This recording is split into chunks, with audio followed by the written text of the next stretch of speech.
I had a project. I was working in New York for a month and they put me up and it was very nice, paid well, all of that sort of stuff. But I saw how much they were actually making from me. Even though they were paying me very well, I saw how much they were getting on top of that. Obviously, I have the value that somebody deems the value. So let's see how I can start capitalizing that value.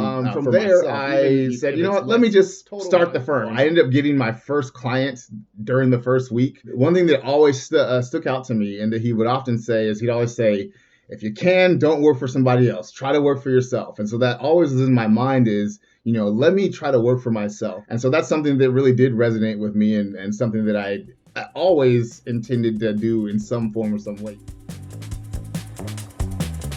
Welcome to The Path to Wealth, the show about well-being, fulfillment, and financial freedom. And I'm your host, Hannes Henty.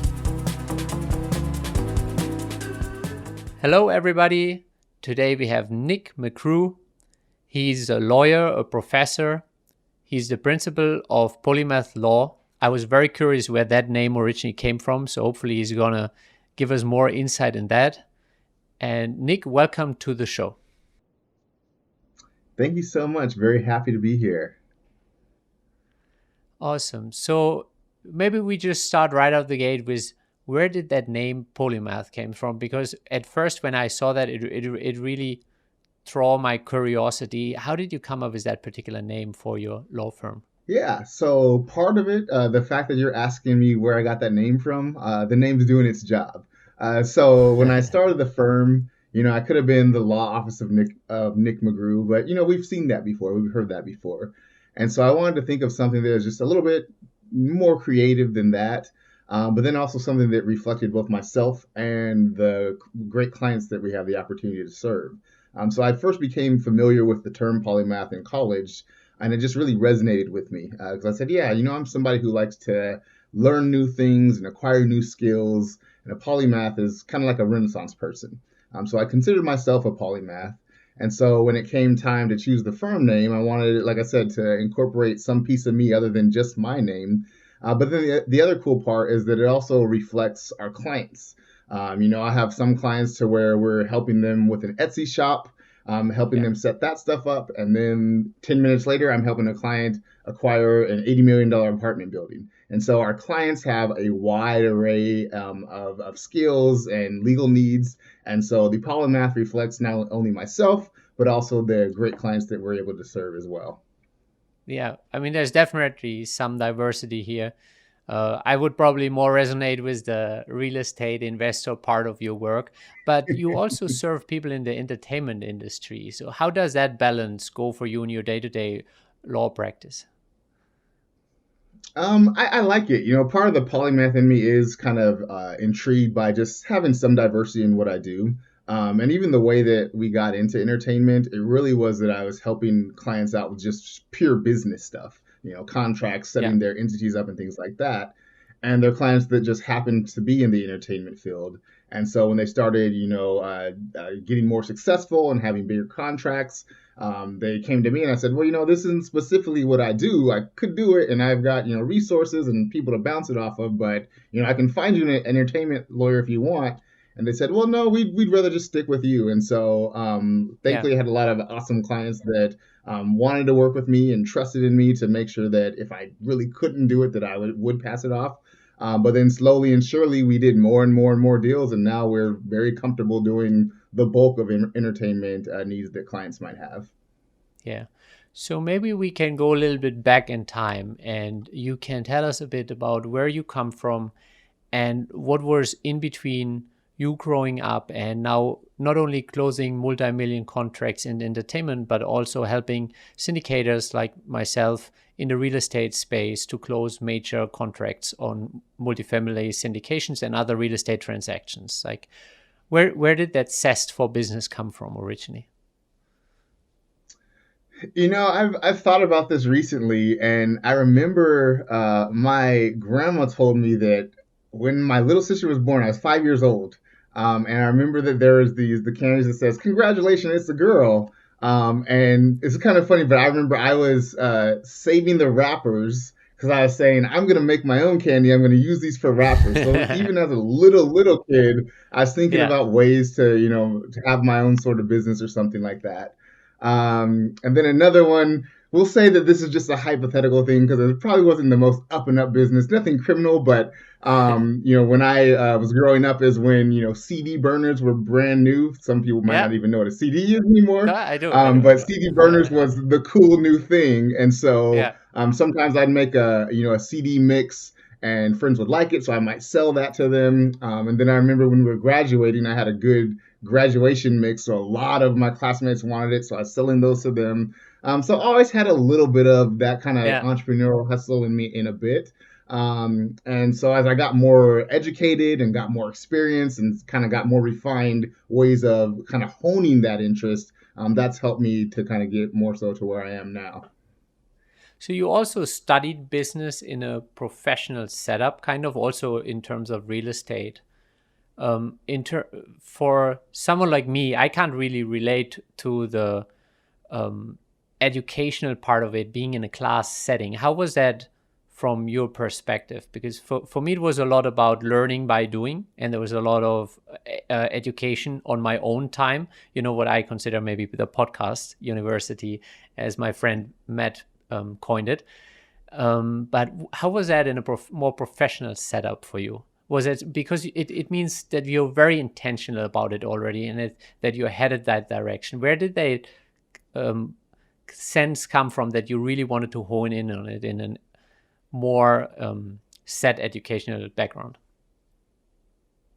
Yeah, so first thing I will say before even getting into that is that I'm a big proponent of education, but also as I've become more educated and more experienced, I realize that formal education definitely is not the only way. So even though I am very Yeah. formally educated and I'm a professor, so I'm a formal educator, there are many different ways to learn. So that's not the only way. That was just the path that worked for me. Yeah. I've always been someone that enjoyed school and liked school and was pretty good at school for the most part. Just something that kind of came naturally to me, I guess. And so I've always enjoyed school. And, I grew up in a blue collar family. So we did okay. We weren't struggling for each meal, but we were not thriving necessarily either. And Yeah. so for us, our parents always instilled education, education, because my parents didn't have formal education. But especially back then at the time, they said, this is the way for you to level up and, go further than we did. And so they Yeah. always stressed education to me and my siblings. And, back to the polymath in me, I just love learning and learning and understanding how things work and learning new things. And so the formal education worked very well for me. But again, as I've, gotten more experienced, I've definitely gotten a lot of education that was not formal as well. Yeah. So what made you move into the law space particularly? Because it's such a particular space. What made you choose that at such an early age? Yeah, so it was actually there's a few different points, and it's kind of interesting how you end up where you're at just from a small drop of water, so to speak.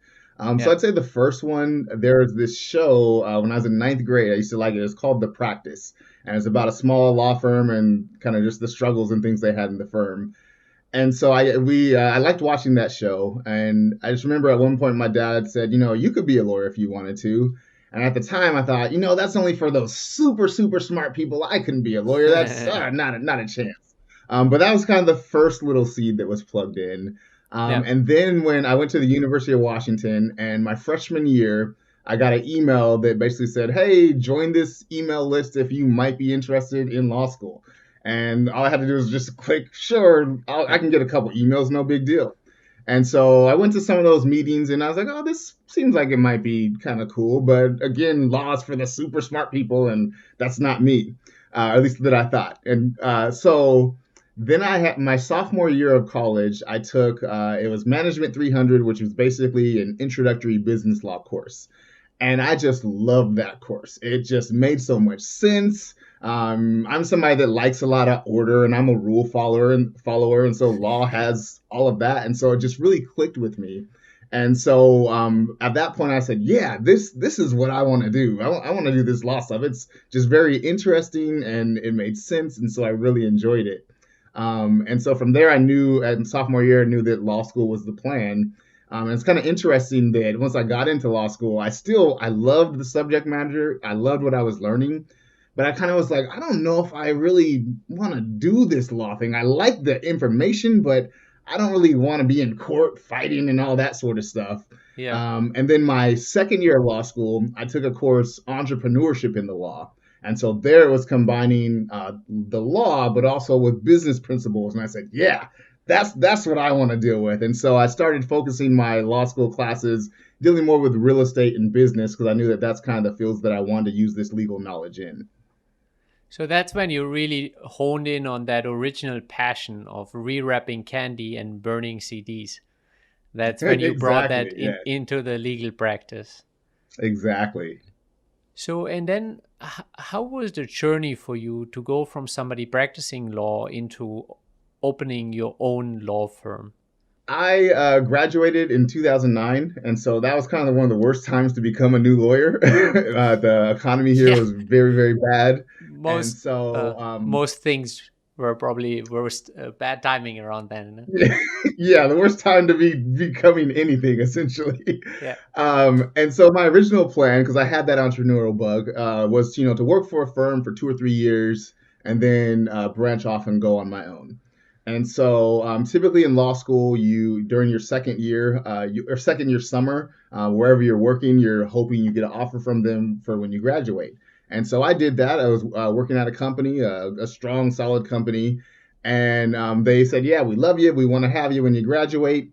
And by the time I graduated, because the economy had shifted so much, that company had reorganized, and the office that I was going to be at was no longer there. And so, yeah, with that office gone, my job was gone as well. And so I said, okay, well, I guess I've got to figure out something else. And so I was applying for jobs that at law firms that I didn't really want, but is just needed a job. And in the meantime, since I wasn't working, I said, well, let me sort of start business planning and building the website and kind of those things for this firm that I might have years from now at some point. In the meantime, I had a kind of a consulting job as a tax consultant. I worked kind of ad hoc legal positions here and there for like a project based. And then also had some friends and family that were asking for legal services as well. I also, during that time, since I wasn't so busy, I obtained my LLM in taxation, some more of that formal education there. yeah, And so about a year and a half had gone by, and with the tax consulting company, it paid pretty well. And I remember I had a gig to where I had a project I was working in New York for a month, and they put me up, and it was very nice, paid well, all of that sort of stuff. But I saw how much they were actually making from me. Even though they were paying me very well, I yeah, saw how much they were getting on top of that. And so I said, there's got to be a better way. Obviously, I have the value that somebody deems the value. So let's see how I can yeah, start capitalizing that value for myself. Even if it's less total value, if I'm getting all of that, it's going to work out yeah. better. And so from there, I said, you know what, let me just start the firm. And so I published the website, and I got really, really lucky. It typically doesn't happen like this, but I had a really good friend, and she was working at a real estate company. And the week that I had launched my website, I get a call a couple of days later, and she says, "Hey, you do real estate law, don't you?" And I said, "Yeah, definitely I do." And she said, "Great. We just fired our lawyer. My boss wants to bring you in and talk and see how we can make this work." And so I ended up getting my first client during the first week, and it was a pretty solid client. And so that client is the one that kind of fed me and kept a roof over my head for the first couple of Yeah. years as I was building out my practice and client base and that sort of stuff. So that was a very successful launch right there. You published a website, 1 week in, you got a great client. Yeah, typically doesn't But happen like that. yeah, it typically doesn't. But in that particular case, it was built on a pre-existing relationship, right? And as far as I know, you're very big on establishing relationships. So maybe you can talk a little bit about that, the value of relationships that you have in your life.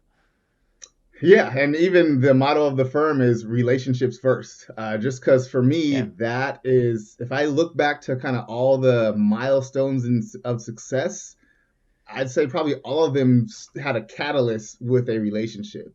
Even if we go back to that tax consulting job that I had was talking about when I didn't have full employment, that I got because one of my friends worked at that company and they said, "Hey, we need somebody to kind of fill in, project by project." And so, I had a good relationship with her, and so she gave me a call. When I started my firm, because I still didn't have a robust client base, I worked with some small law firms or solo attorneys, one to help me learn more, but also as a way to keep more income coming to myself. And a lot of those law firms that I was doing work for were basically because I had a friend that worked there or a friend that told them about me and yeah, things like that. And so even today with my law firm now, I'm blessed. We are going to start changing this soon, but I have spent $100 in advertising, and that was when I first launched my website because Facebook gave a free coupon or whatever. So I yeah, actually have never spent any real money advertising. It's all been referral, and that's because I've been blessed to be able to make great relationships. And then obviously, once you make that relationship, you've got to deliver and give good service.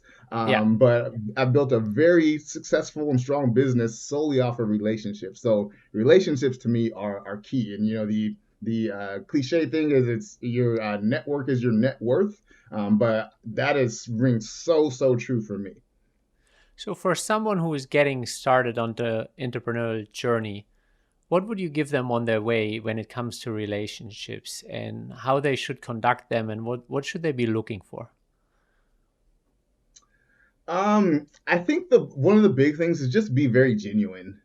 You don't want to be the person that's networking or trying to build relationships, and it's very clear that you have an end goal and you're trying to see what can I get out of this person or use them or what have you. And one thing I'd say about myself is that I'm probably not the best salesperson, at least in the traditional sense. Yeah, But I've still been able to be very successful because when I'm building these relationships, people don't feel like I'm trying to sell them because I'm not. I'm trying to just yeah, get a relationship with them. And if it works out to where we can do business together, great. But if not, I've met another cool person, and that's also awesome to do. So I'd yeah. say, if you're when you're thinking about networking and relationships, just be very genuine, be yourself, and let the things grow and transform organically, however they may. Yeah. I strongly agree. Yeah. So, looking at your journey, you started kind of at the tail end of a recession, your own company, but it seemed like you really had that mindset already. Do what it takes. You were already building your website in the background without even really intending to go live right away. But you also, when you had your own company, you were eager enough to see it through to the degree where you were supporting other lawyers and kind of working on their clock for some time. So, what is that mindset behind that? Where does that come from? Is it something your parents nurtured, that kind of, I'll do what it takes, but I will do it on my terms at the end of the day? Because you saw that the margin between the original firm that you work with and what they charge their customers, there's a big difference there. So it seems like there is something there that you always knew that's worth for pushing through. Yeah, I think this does stem from my parents, particularly my dad. He was a machinist, so like I said, blue collar worker. Yeah, Again, we weren't struggling growing up, but we weren't necessarily thriving as either. yeah, And one thing that always stuck out to me, and that he would often say, is he'd always say, "If you can, don't work for somebody else. Try to work for yourself." And so that always is in my mind is, let me try to work for myself because I could see yeah, how my dad kind of he did what he had to do for the family, and I appreciate that, and it was wonderful. But I could see how he sometimes felt or seemed like he felt kind of stuck. Especially yeah, back then, it was a little bit harder to, or I would have guessed that it was a bit harder than now with the internet age. We've got so many more resources to allow us to try to go out on our own. But it just seemed as a kid growing up that he just felt kind of stuck. And I would always say, if you can, try to be your own boss, try to work on your own terms. And so that's something that really did resonate with me, and something that I always intended to do in some form or some way, even if I wasn't quite sure exactly how that would look. Yeah. It sounds like your dad had a lot of encouragement for you. Also, for example, encouraging you to go out and practice law when you were still questioning your own ability, and you turned out to be not only good enough but really good at it, and you're in a thriving law practice yourself now. So is your dad that kind of key figure that speaks life into you still today? I've been blessed that just had a great support system, whether it's, Yeah. parents or grandparents, or I've had some great teachers and great professors, many of which that I still have at least somewhat of a relationship today, 10, 20, almost 30 years later. So I've been blessed to have a wonderful support system in just various aspects in my life, and also Yeah. with various skills or various kind of pieces of nurturing to give into me. Yeah.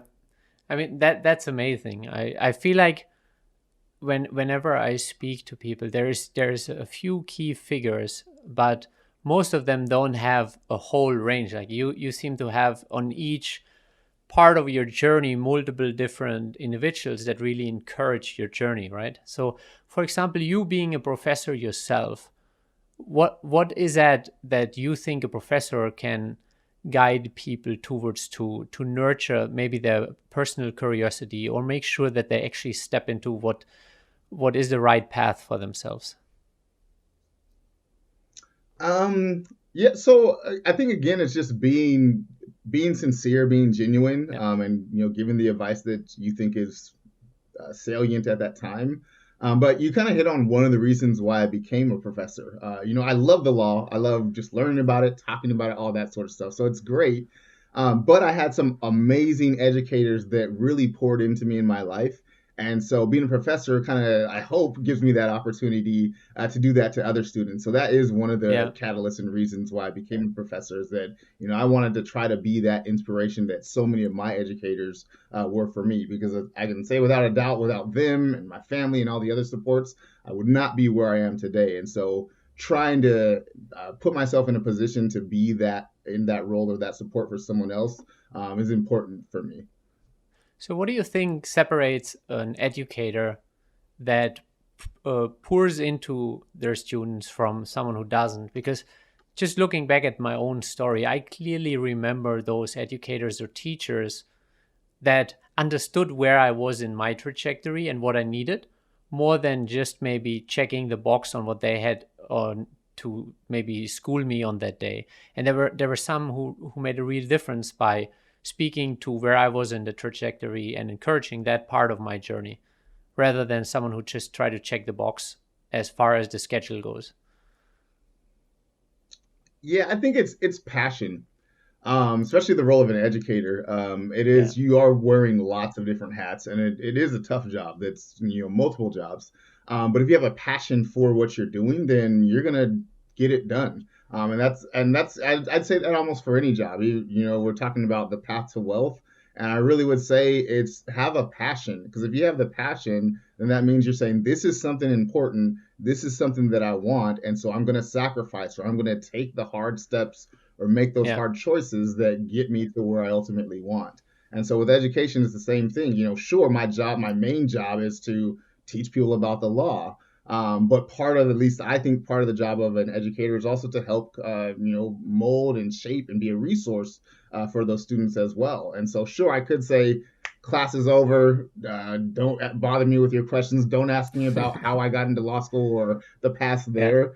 But because I love this job, because I'm passionate about it, sure, it may not be exactly in the job description, but if you're passionate, then you're gonna take those extra steps and go that extra mile and do what it is that it takes to be very good and excel at that job or task or whatever you're working on. Yeah. Was that a journey for you to uncover what is a passion to yourself? Because I feel like there are many people who struggle with that idea of following their passion, and that might be because it's not that obvious to them yet. How was that for you? Was it very obvious? I mean, like earlier when you mentioned the entrepreneurial journey, it seemed that it was very obvious to you, was resonates with you. But in an overall sense, to follow through with your passions, was that an uncovering for you or something that was really obvious?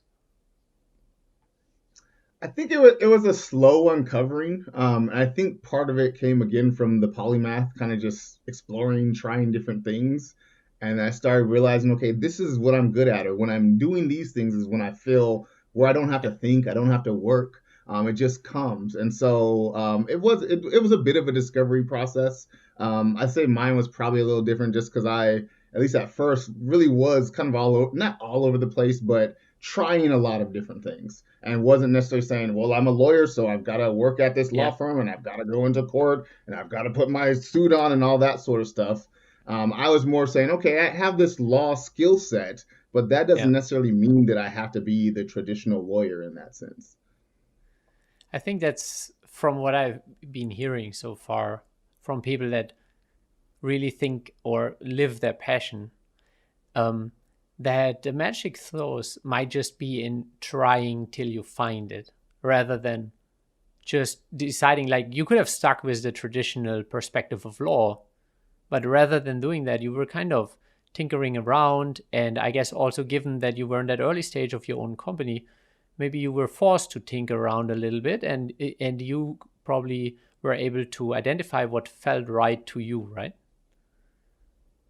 Yeah, yeah, and you said a key point there. Said that I was kind of forced to tinker around, and so I tell people all the time that I got luck. It's weird to say, but I got lucky that I became an attorney at such a bad time to become an attorney. Because Yeah. if I had a job lined up, it'd be so much easier to not take these harder steps. But because I didn't really have any other options anyway, it's like, well, what do you have to lose? You already don't have a job, and if you don't get a client, you still don't have a job anyway. So what's the Yeah. difference? Whereas if I had a job and gotten in law school, we called it the golden handcuffs, to where you get that nice fancy job, and then you get your new Yeah. car, and then you get your new house, and now you're stuck because you've got all these bills. And so if I hadn't have had the big fancy one, it would have been a much bigger risk for me to try to go on my own because I'm giving something up. Yeah. Whereas, again, it was not fun to start out to not have a job and all that. But Yeah. looking back on it, I'm very thankful for it because, sure, I may have gotten here eventually, but I'm very happy with the path that I ultimately took because I think it ultimately made it much better for me and allowed me to do it more so on my terms. Yeah. And I think, sometimes life is hard early on, but I think it might play out easier because we took the hard choices. And actually, there is a quote in the back of my head from Tim Ferriss show, I remember, but I don't have it fully. I think it's hard choices, easy life, easy choices, hard life. And it seems that life in that particular um, instance forced you to just take the hard choices right out the gate. And you were left with no Hmm. choices, basically. But Yep, it's exactly. amazing how that journey unfolds. And now you're at a point where you're dealing multi-million dollar syndication transactions and contracts in the entertainment industry. So what are some of the most maybe nerve-wracking stories that you have in your practice where you feel like it's falling apart? Maybe maybe you can give us some insight in some of the deals where you feel like, oh, this is going sideways, but you were able to actually make the deal happen and capture the value for your clients. See, deals falling apart. So one thing I would say is that a lot of what I think my job is to Yeah. make sure that they don't fall apart. So Yeah. part of that is kind of thinking of what are the potential problems that could arise, and let's get a plan B, C, and D in place right now, so that if it does happen or does fall through or something goes bad, we've got Yeah. some options here. I'd say the biggest issues that we probably come through, at least on the real estate side, is some clients having just financing issues. So the lender um, changes their mind or what have you.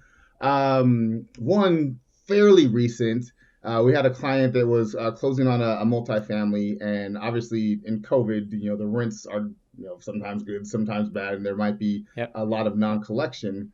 And so one the seller had represented that the rents were one way, and they might have been that at one point, but after I think we were in like a 90-day or 120-day escrow period, so 2, 3, 4 months later, rents were not that great. And so with Yeah. that, it ended up making the, at least from the lender's eyes, the property was less valuable. And so Yeah. our client was going to end up getting, I believe, about almost $1 million less in financing. And they needed that money to do some of their projects and their plans. And so that was a situation where we had to just kind of negotiate with the seller and say, hey, you told us one number. Here's where we're at right now. And because of that, it messes up all of our other numbers. And we're not going to go forward if we can't make this work out financially. And the reason that it wasn't working out financially is because they had given us information that either was inaccurate at the time, or at the very least, they hadn't updated us with that. And so we had to get creative and kind of think of incentives that would work for the seller to kind of move their numbers and change things around, but also would work for my client, the buyer, to acquire this property at a rate to where the numbers made sense. And so we were able to work it out. Had Yeah. some tough conversations, some negotiation, but we're ultimately able to work it out, which was good. In that particular instance, did you feel like there was malintent? Like, did they purposely show higher numbers? Or was it just something that, based on the current situation, changed fairly quickly, and then the kind of the lending fell through? I don't know that I would say it was completely malintent, but we it was a difficult seller to say the least. So Yeah. it may not have been malicious, but it definitely Yeah. they were definitely not trying to be extra forthcoming, for lack of a better word. Yeah.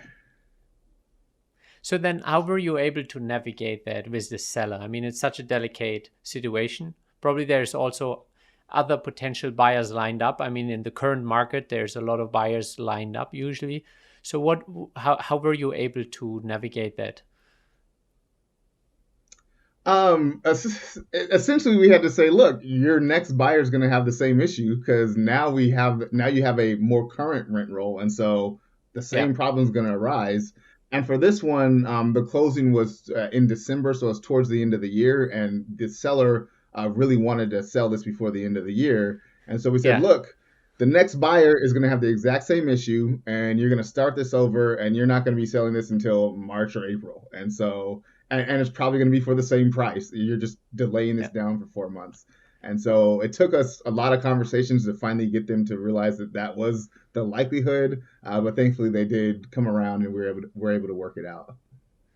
But it's good. It looks like you had some leverage there, and it just made sense for them to move forward, right?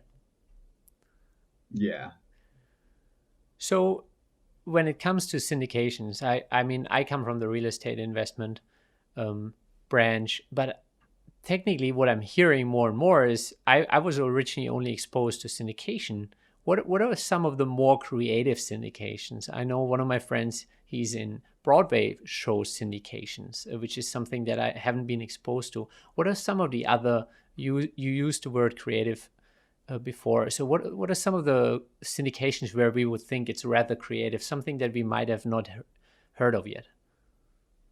Yeah, that's a great question because actually my very first two syndications I did were not real estate related, or one of them was quasi real estate, but the other was not. So one of them was for a movie project, so similar to a Broadway theater show. Is for someone had a script and they wanted to develop and produce this movie, and so they wanted to raise capital for it, and so we did a syndication for that.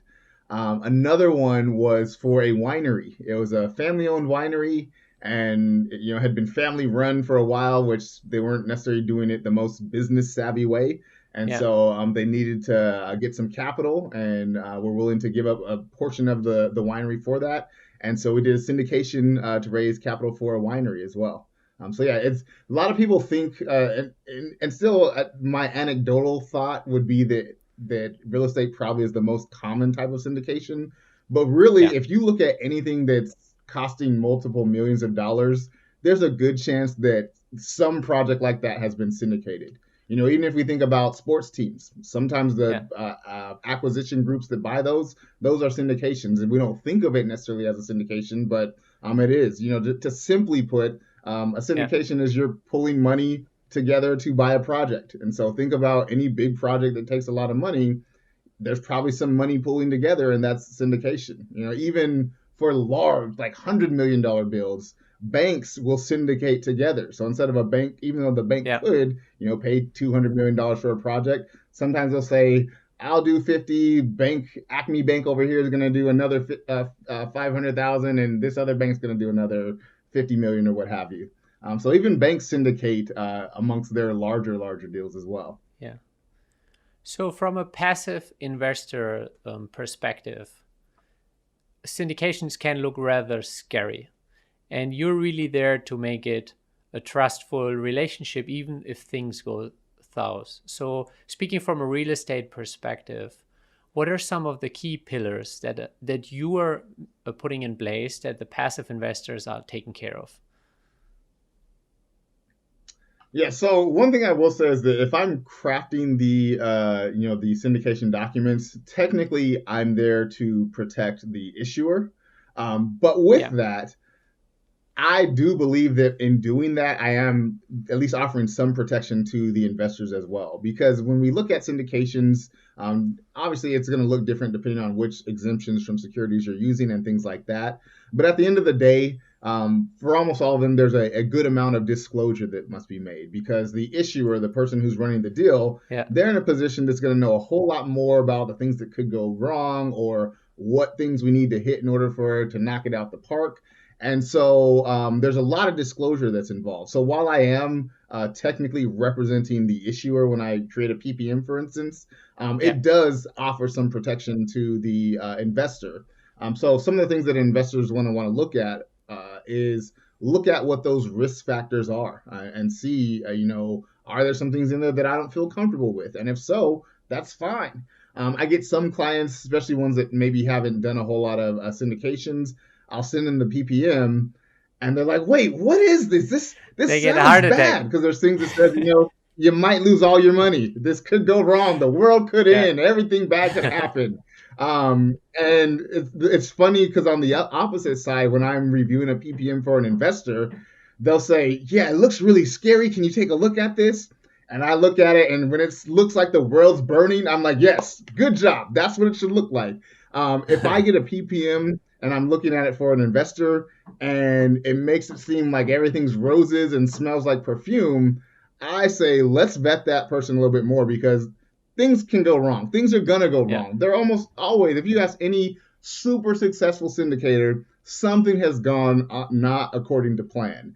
Yeah. And so when I'm looking at it, when I'm looking at a PPM to review for an investor, I just want to see, has the issuer actually looked at those things and are they being realistic and saying or trying to figure out what are the things that can go wrong? Because if they've thought about them, then most of the time they probably have a plan to mitigate that as well. Whereas if they just say, no, it's good, we're fine, no problem, that either makes me think that maybe they're not being the most forthcoming or maybe they're not doing enough of their own homework because Yeah. something's going to go bad. And the way to kind of recover from that, it's a lot easier to recover from that if you kind of thought about that bad thing and kind of knew that it was coming versus being knocked over the head with a surprise, then now things are going to actually really be bad. Yeah. So I feel like contracts can go heavy either side, but generally there is language that is in favor of the syndicators, but also always in protection of the passive investors. So what you just said basically also is when it looks like the world is on fire in the contract, that's a good thing because they're kind of pointing out where things can go wrong. And I mean, you and me, we know the wording. It's like literally you're gonna lose it all on 10 pages in bold print. So how does somebody who Yeah. maybe goes through their first syndication as a passive investor go through that with a healthy mindset and understands that that's kind of the legality and how it is? Because I remember the first time I had to read a paper like that, I was like, what am I signing here? Like,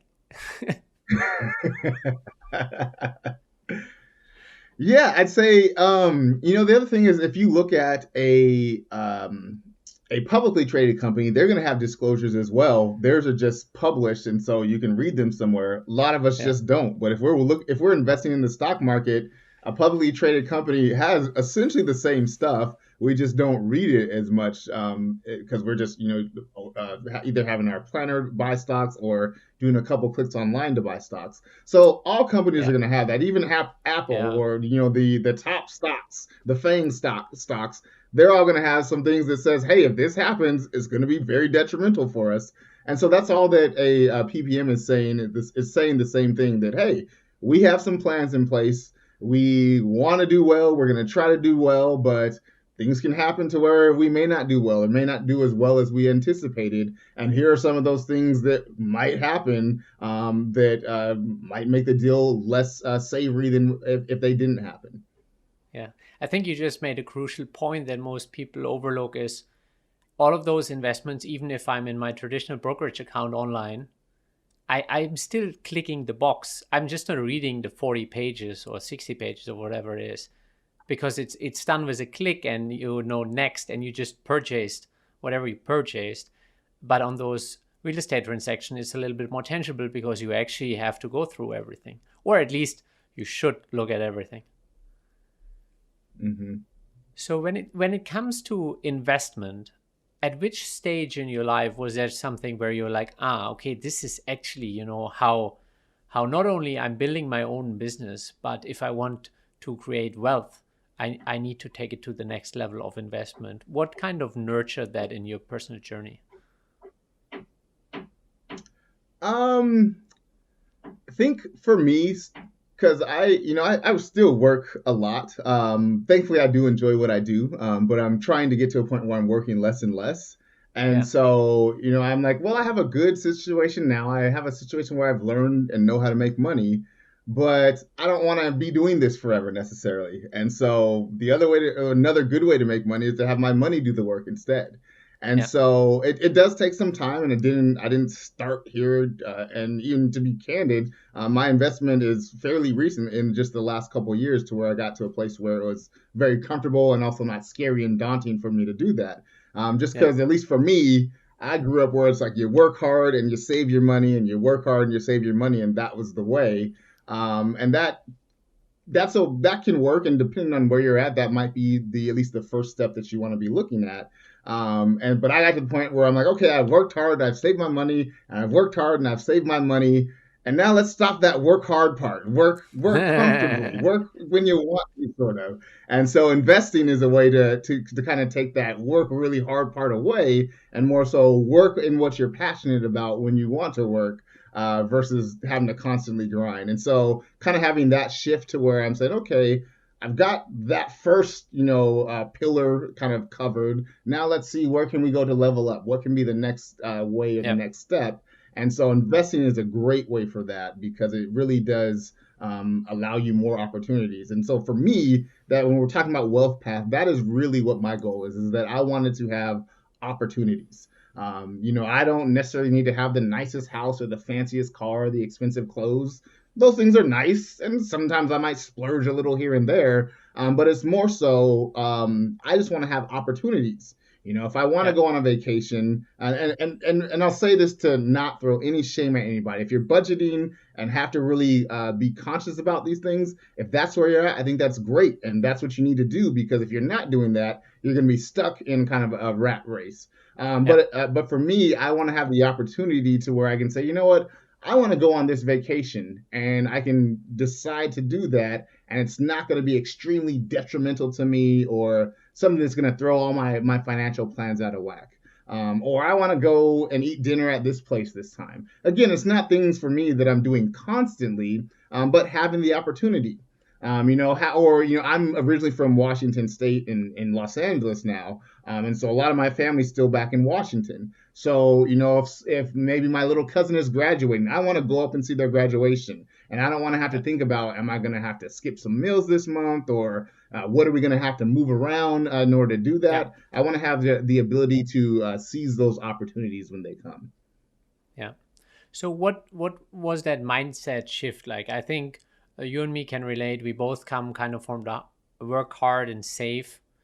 But there is like that aha moment when we realize, hard work only gets you that far, and saving only gets you that far, especially maybe in an inflationary environment like right now, where the savings just erode in your bank account. So what was that mindset shift inspired by that actually took you to the investment sphere? Well, I kind of lucked out in that the area that I work in, just seeing the Yep. insane success that some of my clients have had. I said, "Oh," and not to throw any shade at my clients. My clients work very hard and are very skilled, but sometimes I'm like, Yep. I think I'm working way harder than you, but you're making way more money than me. And so seeing that is like, wait, the obviously hard work is important, particularly depending on what stage you're at. But Yeah. hard work is definitely not the only way, and seeing people that are working far less as hard as I am doing much better, I said, there maybe I need to take a note from them. And so I had the, I guess, lucky opportunity to be sort of surrounded by people that are doing very well and doing investing, and seeing, again, they work hard, but Yeah. a lot of times it's not so much of, at least not a constant grind that, the traditional work hard would be. Yeah. So, working towards that freedom in your life, what are some of the aspects, and maybe it's charity, or just spending more time as the family, as you said, where do you want to spend more of the free time that you're currently working towards by investing better than before, or investing at all? Yeah, I think it's family, it's friends, it's just enjoying the precious moments that we have here on life. We're not Yeah. going to be here forever, and I didn't want to be somebody that's working and working in my prime years when it's the time where I have the time to actually enjoy this wonderful world. And so, having that in mind, saying, yeah, I don't want to be constantly working, or I don't want to work away my prime years. Says, okay, we've got to think about this differently, and how can we maybe get the same types of financial results without the same types of constant hard work in order to achieve that. Yeah. What are some of the changes that you personally would like to see in the world? I'd say the biggest one, more compassion. We just need a lot more compassion in this world. One thing too, that I think everybody should work either in customer service or in education, because I think you will Yeah. learn so much. And even myself, I've been educated for almost a decade as well, and I still am learning so much from my students, particularly in being compassionate and realizing that most people are trying. Most people are trying really hard, but just depending on where they started or the influences around them, their try or their effort may not produce the same results as like yours or myself or somebody else.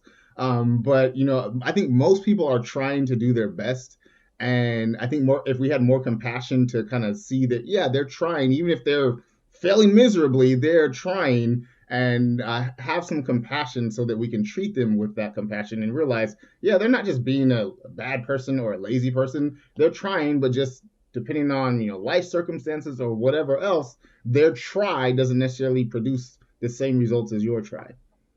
Yeah. I mean, I definitely agree. There needs to be a lot more compassion. When it comes to someone that tries their best but doesn't quite produce the same results, how do you think you can uplift them to close the gap? Is there something that you've seen being an educator for a decade, um, that particularly works to inspire those individuals? Yeah, I'm very much big on mentorship. Very much, not wanting people to have to go through the struggles or mistakes that I had to go through if it's not necessary. So I personally am very happy to, especially if I see somebody that is trying really hard and not getting results, and I'm like, I've done that or I've made that same mistake. I'm very happy to kind of lend my voice and say, hey, here's some ideas, or if you want to talk, I'm happy to talk. Even just a couple days ago, there was somebody that I had kind of known through a networking group, and he was a young attorney and started his own firm. And I just reached out to him and said, "Hey, I heard you started your own firm. I started mine when I was pretty new as well. So I'm happy to be a resource if you need it." And so now we're Yeah. gonna grab lunch, and I'll tell him whatever mistakes I made that I have, or any help that I can have, or also sometimes even just knowing that there's somebody that has struggled like you, and seeing that they've kind of got over a lot of those struggles. Just seeing that sometimes is enough to say, okay, maybe my try is not giving me the results I want right now, but if I keep constantly trying and moving forward and progressing, eventually I can get there and be like that person that I'm seeing or aspiring to be. Yeah, it feels like there are people, and I would probably include myself in here, that need those role models. Or I would largely appreciate mentorship because it really helps me to look at somebody who, has walked the path and is willing to share. Even so, sometimes I still feel like I need to hit my own head against the wall and learn that lesson sometimes. But I'm very willing to learn from other people's success. Nic, thank you so much for joining us on the path to wealth. Thank you so much for your time. Is there anything else you would like to share with the audience? Where can they find you? Where can they connect with you? Yeah, so we've been talking about the firm Polymath Legal, and that's where you Yeah. can find us. So www.polymathlegal.com, and on all the socials, it's at Polymath Legal, and so you can find us there. Thank you so much. Thanks for your time. Great to hear your story. It's very inspiring to see your journey. Thank you so much for having me. It has been a great pleasure talking with you. Thank you for joining us at the Path to Wealth. We hope you enjoyed today's episode. Check out our upcoming guests and be sure to share it with all your friends and family that want to take their life to the next level of wealth.